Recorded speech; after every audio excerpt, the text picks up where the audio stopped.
whose voice wins the day with President-elect Donald Trump. And joining me now is Maura Gillespie, former advisor to Republican House Speaker John Boehner, and Democratic strategist Julie Roginsky. She's the author of the Salty Politics newsletter. Great name, Julie, great name. So, Julie, I want to start with you. And really, of course, Merry Christmas and Happy Hanukkah to both of you. So, Julie, some of the most likely Democratic leaders have opted not to run for DNC chair. Rahm Emanuel, Sherrod Brown, Mitch Landrieu, all are out. How critical is it for the party to find its next standard bearer? And is that even really a thing when it comes to the fact that there are people saying maybe it doesn't mean anything? Well, it does mean something, and I hope people really take a look at what it means. To me, it means building up the party from the grassroots up, which means that we need to invest in our state legislative races. We need to certainly invest in judicial races all across the country, not just on the federal level, which obviously are appointed, but at the state level, which are not very often. And we need to invest in a messaging mechanism that really transcends what we've been doing, because that's what we've been doing has not worked. And so for people to think that the DNC chair doesn't mean anything is a huge mistake, because if there's not somebody who's going to take a holistic look at where Democrats come up short from the bottom up, and I mean from the state level on up, and not just focus on 2028 and not just focus on 2026, but focus on our state legislative races, our state judicial races, and build this party back up, we are going to be at the mercy of whatever the Republicans do for the next generation. And I, for one, am kind of sick of it. And more, speaking of Republicans, while Democrats try to find their voice, Donald Trump's the only voice, maybe, possibly, people think that matters in the GOP? Or do you think maybe other people like Elon Musk or House Speaker Mike Johnson, if he even remains House Speaker, could they have a big voice in the GOP as well? Well, essentially, Donald Trump is coming into office as a lame duck. And similarly to what Democrats have struggled with is, they've spent much of their time focusing on running against Donald Trump. Republicans have largely run with Donald Trump. And so they need to look beyond him, and think about how best to utilize the political capital that they have going into this change of government, a Republican-led government next year. And so they really have a lot that they could accomplish in these 2 years if they can get in line and if they can, stand behind Mike Johnson and stand behind Senator John Thune. And it's really important that they, kind of recognize the separation of powers and the importance of that.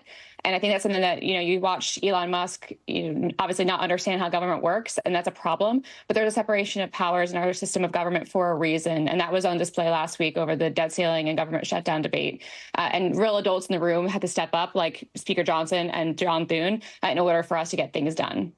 Yeah. When we think about the government shutdown fight that just happened, we're 26 days away from Inauguration Day, but we're only a few months away from the next funding battle. More, the spending bill pushed through over the weekend kicks the can down the road, and Republicans defied Donald Trump's debt ceiling demands. But I wonder, when you think about the fact that there's a March 14th deadline now and another date to circle on our calendars, what kind of battle is likely ahead? It's going to require working across the aisle. And again, they wasted a lot of political capital this last week by reneging on the initial deal that Speaker Johnson had made with Hakeem Jeffries. And I don't think that that's such a negative that Republicans like Elon Musk have said, don't work with Democrats. That's not possible when you have such a thin majority as we do currently in this government, in the divided government we currently have. But as we move ahead to the Republican-led government, it's still going to be a very small majority. And so it has to require finding common ground on things while still looking to get your agenda across. You still have to, navigate that. And it's going to be really important that Speaker Johnson stands up on his own 2 feet to do so. Yeah. And Julie, thinking, going back to the Democrats, a group called Way to Win conducted a swing state survey after the election and found that the, quote, original sin for Democrats was failing to, quote, have a vivid, strong story about why things still felt so terrible, even though the economy was improving. So how do Democrats convince voters that they are better equipped to manage the economy, and how do they really have success in the future? We have a massive communication problem in this party that I've been talking about for years. We need to have people at the forefront of communicating on behalf of the Democratic Party that know how to speak plain English and speak to people on their terms, not speak and lecture to them, but speak with them and explain in very colloquial ways what Democrats have done. I think Joe Biden's had an extraordinary record in the last 4 years, but unfortunately the White House did a very poor job, as did the campaign, in explaining what that record is. And so people didn't understand it. And so from that perspective, we need desperately to have messengers out there that can speak to people in very specific terms about how their individual lives are going to be improved by Democratic policies and how Donald Trump's policies will harm them individually. We can't anymore spend any time talking about the $1.2 trillion infrastructure plan.